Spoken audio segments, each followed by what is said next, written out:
Welcome to Greenhouse. Pastor Mike here. We're in a series called The Leadership Challenge, and I invite you to open to Nehemiah chapter 2. Before we get into it, though, I want to invite you tomorrow night, Monday night, we have a leadership core gathering of all the leaders, deacons, elders, staff, microchurch leaders, volunteers, and anyone that aspires to leadership in our church. I'm going to be leading a meeting about leadership and gifts and things like that. I'd love for you to be there in person at 7 o'clock, and it's also online if you'd like to join. I would love to see you there. With that in mind, I want to begin by reading Nehemiah chapter 2, verse 1. It says, "In the month of Nisan, in the 20th year of King Artaxerxes, when wine was before him, I took up the wine and I gave it to the king, and I had never been sad in his presence. And the king said to me, 'Why is your face sad, seeing that you're not sick? This is nothing but sadness of heart.' And then I was much afraid." Now we're going to cover a few more verses, but I'm going to stop there. And I want to talk about some leadership today that Nehemiah is going to teach us about being clear. I don't know if you've ever been driving in a car when there was really torrential rain. Has that ever happened to you? A little while back over this past summer, I was out driving, and you know how Florida is. If you're driving in Florida, it can be sunny skies on one side of the yard, one side of the street, and it's pouring down rain in the other. But this was one of those times where you could see there's good weather somewhere else, but where I was driving, it was absolutely cats and dogs just pouring down. And you couldn't see what was going on, and sure enough, around us, right there on the road, there was an accident that had happened. And even though it was very bright outside, in the sense of it was middle of the day, as I'm trying to drive, I had to slow down. And I'm not sure if you've ever been driving where you had to slow down and almost stop because you could barely see 30 feet in front of your car. The point was, when the vision was unclear and when you couldn't see where you were going, you had to both slow down and be cautious because it's actually incredibly dangerous. Well, there's a leadership principle we're going to dig into today, because when things are not clear, things become very slow, they get very muddy, and they can even get very dangerous, which is why I'm going to call us as leaders, but also just as people, to recognize that there's few traits in leadership as vital as clarity. In fact, even if you're sitting over there right now and maybe you're at Windsor, maybe you're over in Newberry right now, wherever you might be, down in Orlando, whatever situation that you're in at the moment, even just in your life, when things are unclear, when God's will is unclear, when direction is unclear, things get slow, things get cautious, and things even get dangerous. Now, today I want to just make this clear that leaders, they strive for clarity. Leaders fight for clarity. Leaders work toward clarity. Leaders protect the clarity and they reinforce the clarity. And that's what we're about to find in this beautiful chapter of Nehemiah 2, where last week we heard that Nehemiah he got a burden. And we said that leadership begins with a burden, and answering the question, what is it that breaks your heart? But what we're going to find is, when we read last week, at the very end of it was Nehemiah prayed a prayer, and he said in verse 11, "O Lord, let your ear be attentive to my prayer, your servant, and the prayer of your servants who delight to fear your name, and give success to your servant today, and grant him mercy in the sight of this man, the king." Now, of course, just to review all of this, Nehemiah got word that the walls of Jerusalem and that Jerusalem itself was in shambles. And it was described as great trouble and shame. And Nehemiah, his heart broke over this, and he prays, "God, give me success in the sight of the king today." Now, the reason I'm enforcing this is because what I just read to you in chapter 2, verse 1, it says, "In the month of Nisan, in the 20th year of Artaxerxes," we know on the calendar that this would actually be 4 months later. In other words, Nehemiah prayed for success today on one day, and yet it did not get answered for 4 more months. And sometimes I've often wondered, Lord, why don't my prayers get answered? In leadership, why aren't things happening faster? And yet when I ask myself, what's the reason for the delay with Nehemiah in this case, I come to realize, oh, wait a minute. On the day that he prayed it, his heart was broken, but his mind was not ready. On the day that he prayed, "God, give me success today," he was the right man for the job, but he didn't have the right plan for the job quite yet. When he prayed that prayer, he was the right guy, but there was preparation that had to take place in his life to get him ready for that. And a lot of that preparation was the preparation of getting clear. A lot of leadership is not effective leadership because it's not clear leadership.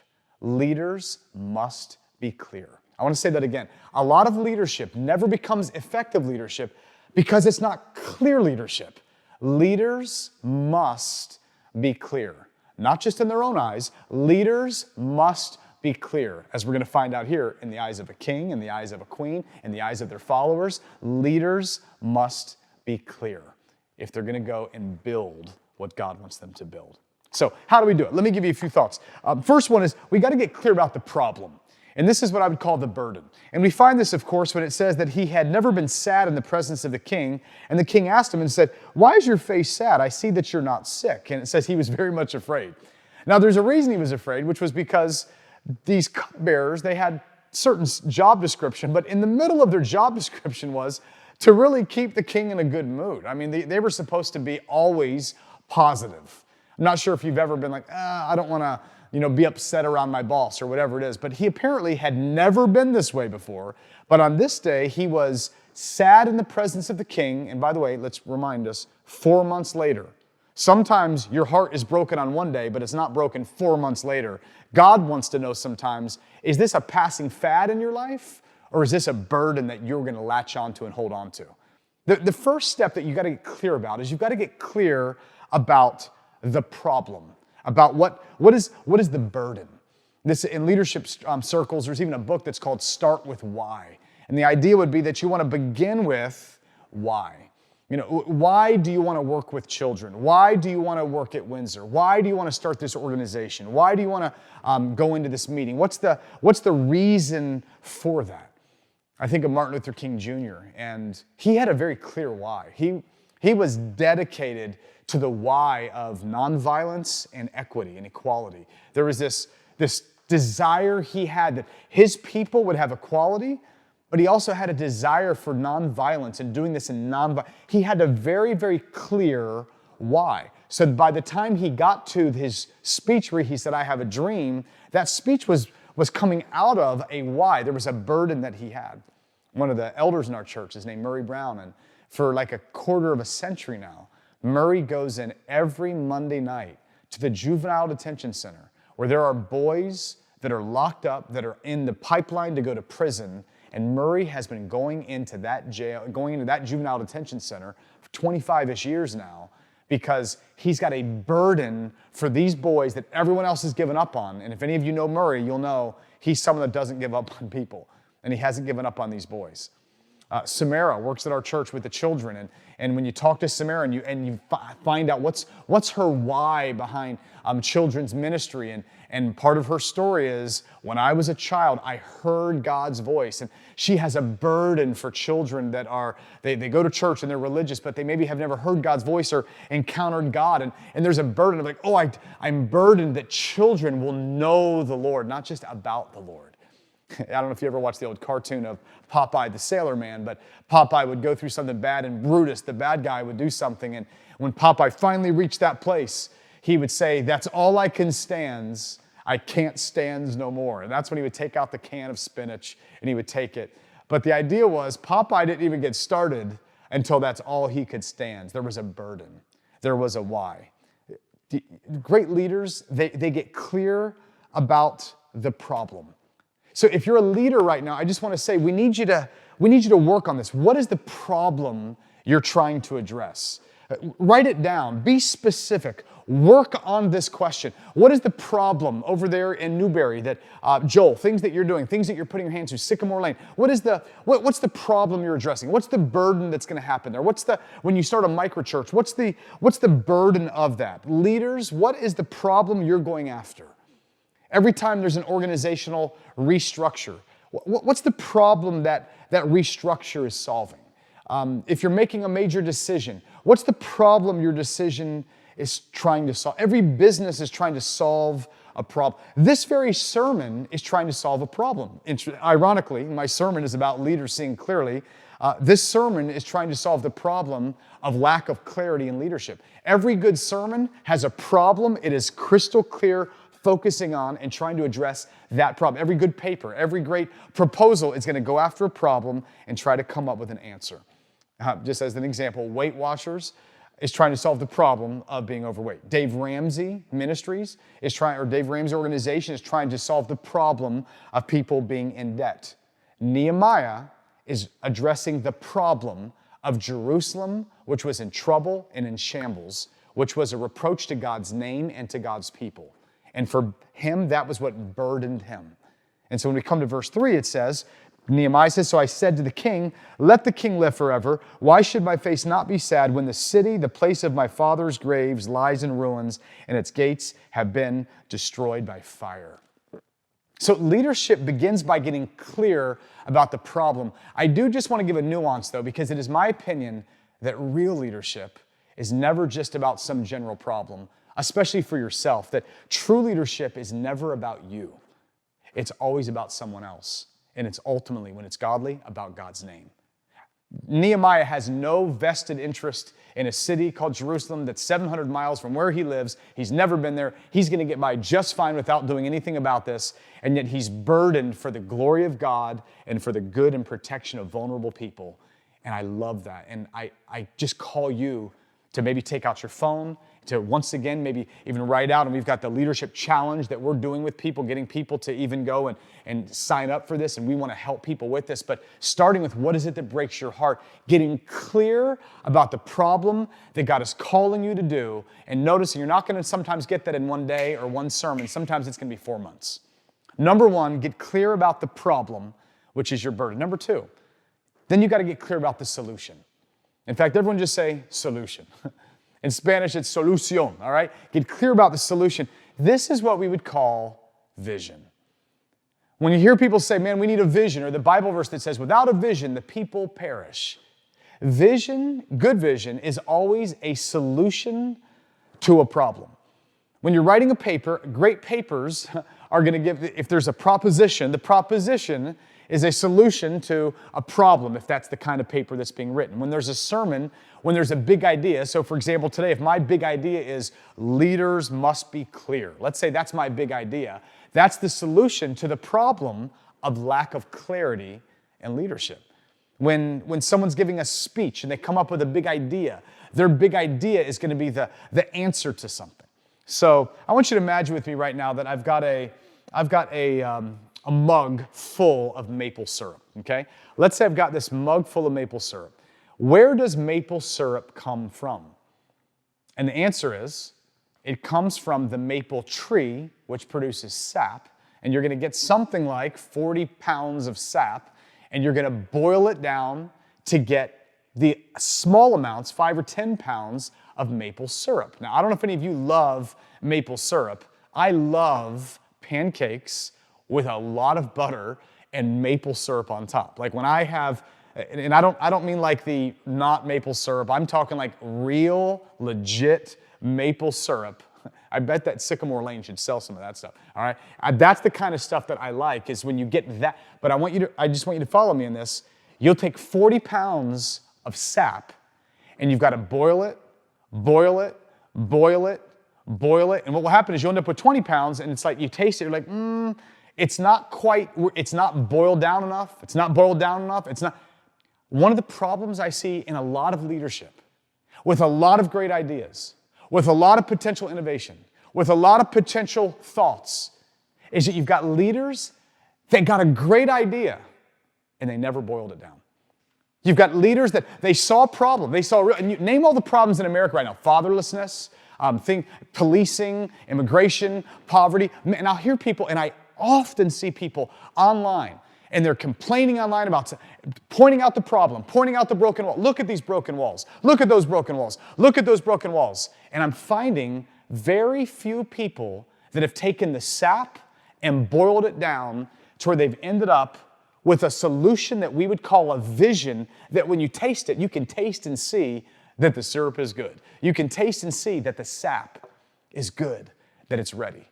Vision is an answer to a problem. Vision is where we take this, and for Nehemiah, it took him 4 months. I just want to say that one more time. 4 months of praying about this and thinking about this, surely writing things down. So I want to say to you, boil this and identify the problem and boil it. Come and try to figure out, okay, what is the solution? And then when it comes, it says, verse 4, then the king said to me, what are you requesting? Now, I don't know if you've ever watched the show Shark Tank. I mean, they're like, okay, you're in the tank now. In Shark Tank, you'll have a few entrepreneurs that are potentially going to invest money in someone's proposal, but they've got like this much time to convince the Shark Tank guys, dudes, to invest in what they're... Right now, he's in the ultimate Shark Tank. Nehemiah is standing before a man that could do something about this. And when he does, the king says, what are you requesting? Now, let me tell you what cannot work. Let me tell you what is not a possibility here. What's not a possibility is for him to ramble, for him to go round and around and around and to be unclear. What he desperately has to have in this moment is his elevator speech, his little pitch. He's got to know just like that what it is that he's asking. In other words, he's got to convince the king of the problem. This is the problem, and he's got to convince the king of the solution. I watch a lot of leaders in a lot of meetings with a lot of ideas, with a lot of great heart, and all sorts of wonderful things, and no one knows what the heck they're talking about. Someone's like, wait, what's the problem? I mean, I can't even tell you how many meetings I have sat in with wonderful, godly, spiritual, compassionate, all sorts talented people, and you have no clue what they're actually suggesting. You do not know what the vision is. You do not know what the problem is. And then when people shut it down, a lot of times they'll say, well, I guess no one wants this. Well, sometimes the answer, Nehemiah, is you need to go off for your 4 months and you need to work, boil it until you've got syrup that no one's putting sap on their pancakes. People are putting syrup on their pancakes. And the vision, when the vision is clear, the syrup is like, oh, it's that hot syrup from Cracker Barrel. When it's clear, that's when there's something wonderful. My wife, Ruthie, she likes these renovation shows, like Chip and Joanna Gaines. I'm not sure if you've ever watched. I've never seen even one of them. But I've certainly overlooked some of those shows when I was trying to like kiss her or something, and she's watching one of these shows, all right? It wasn't my vision. This is what she was watching. But when you're watching these shows, it's interesting because a lot of times they'll have to demolish something. They're like, hey, we want to take this wall out. We want to move this stuff and whatever. And they will often do demolition, but the thing about any demolition they're doing, they only do deconstruction with a clear vision of what they're trying to construct. So when they walk into a house and they're like, oh, no, I don't like this, or, oh, I don't like, we don't like the ceilings, we don't like the colors, we don't like the kitchen. They don't just go in and take a hammer and just deconstruct and just demolish without something in mind. They actually have a clear vision in mind. Now, I'm saying this, and I mentioned this a bit last week. We're in a moment in a culture of radical deconstruction. I'm just letting you know, the trouble that I'm seeing is you do not need any leadership to demolish. Because you can do demolition without ever getting to the step about clear vision. I am not seeing people bring clear... When people say, I'm against... the immigration crisis that we have. I'm against us allowing loads and loads of immigrants to come into the country. Okay, so someone will say, let's say someone brings something up on immigration. Well, in light of the fact of what the Bible says and what God says about immigrants, if you are against an open border, let's say, which, and by the way, I'm not pretending like this is a simple solution. Do you have a solution, or do you even have a mind or a prayer or any kind of effort at all into, then what would be your vision? Is your vision simply, don't let anybody in? Because in the Bible, it actually says to love the foreigner and the immigrant and welcome them and think, we'll take policing. It could be, we got a problem with policing. So I'll hear people say, we got a problem with policing. Well, I met this week with the chief of police, with other pastors, and he's responded when people have said here in town, like, okay, well, we need to de-escalate police and get police out of places. And so they have, but just so you understand, every neighborhood where the policing is going down, violence, it's demonstrably going up. I mean, we're talking deaths are up, and shootings are up, and thefts are up, and felonies are. So again, if all you do is say, hey, go demolish whatever someone's policy is, does someone have a clear vision? So when Ruthie's watching her little shows on renovation, before they ever take a hammer to something, they always come and they bring a clear rendering or a picture or a blueprint of what it's going to look like. This is what made Martin Luther King. I have a dream that one day, and he gives this crystal clear picture. It's what made Walt Disney. He says, oh, I dream of a magical world where the big-eared little dude runs around and makes little children happy and makes old people feel like they're kids again. And there was a clear vision. When missionary Sam was in town, he said on multiple occasions, he said, Mike, you guys in America, you talk a lot about raising awareness, but if you want to change the world, you can't just raise awareness. You've got to actually go raise some walls. You've got to go build something. So if you're going to be a great leader, if there's going to have good leadership, number one, you got to get clear about the problem. Number two, you got to get clear about the solution. But number three, then there's got to be clarity about the plan. And that's where we see in this chapter when he says, what do you request of me? So he says, I prayed to the God of heaven. Then I said to the king, if it pleases the king and if your servant has found favor in your sight, and then he says, number one, send me to Judah. In other words, let me stop doing what I'm doing here. Let me relocate to another place, to the city of my fathers, that I may rebuild it. So he's giving him this vision of rebuilding these walls. And the king said to me, with the queen sitting beside him, which lets you know the brother's emotionally intelligent. You can imagine the king is sitting there, and you've got one of your servants that's saying, hey, number one, can I get a raise? Number two, can I go somewhere else? Number three, can you give me money for my pet project that's got no benefit to you whatsoever? I want you to notice when he did this. Nehemiah asked when the queen was sitting next to the king. The detail is there, which means it must be something. There must be some importance in knowing when to make the ask. You can almost imagine the King Artaxerxes looking at his wife, kind of winking at her like, can you believe what this guy's asking right now? This guy's got some guts. And yet something happens because people are attracted to faith, right? And he says, how long will you be gone? When will you return? He's asking detailed questions now. So please, and I want you to notice, obviously, Nehemiah's not going to go, I don't know, you tell me. Nehemiah is coming with a clear plan.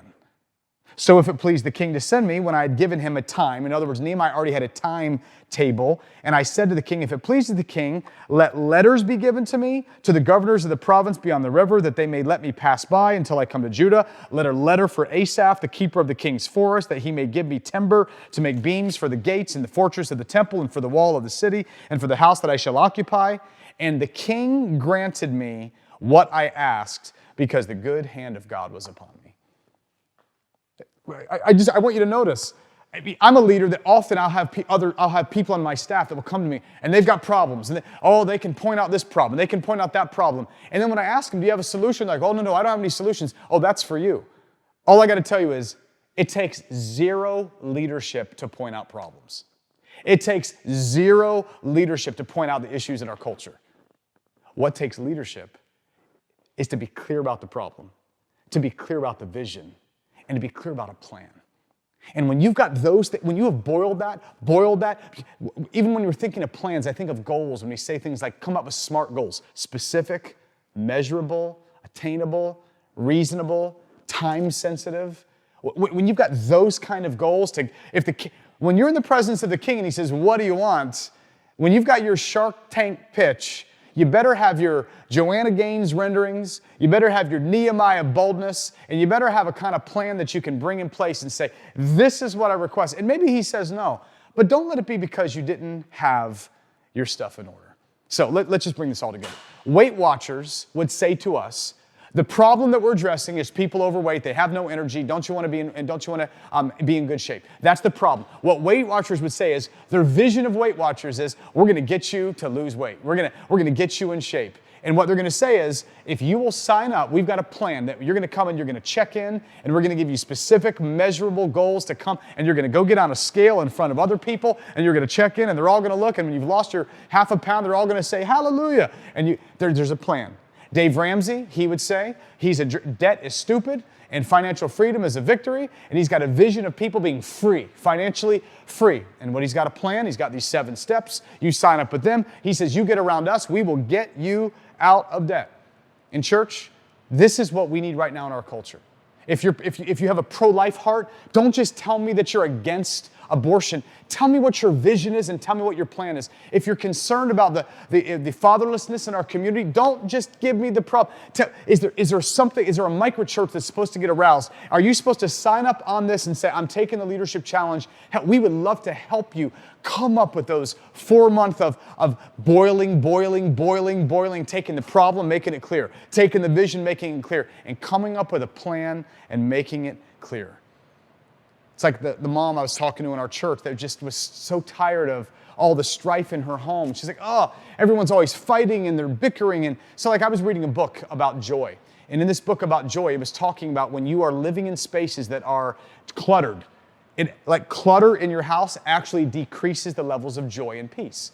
And so one of the things that in this was just saying, hey, if you want more peace in your house, you might want to just get rid of some of the furniture. You might want to get rid of some of your clothes. So let's say a woman said, man, there's a problem of so much fighting in our house. That's the problem. What's the solution? She needs a vision. What's your vision? In our home, part of our vision is we want a house characterized by peace and joy. That's part of our vision.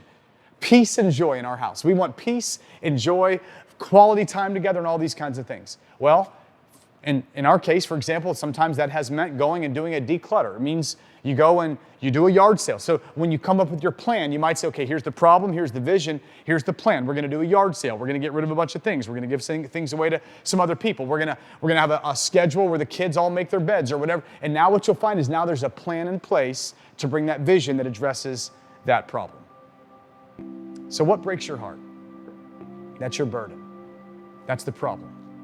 Is what breaks your heart, is it something that brings the glory of God and the good of people? Because that's a good burden. What's your vision? Write it down. Take out your phone, write it down. Work on this, work on it daily. Pray about this again and again and again. Pray through these things. And then what's your plan?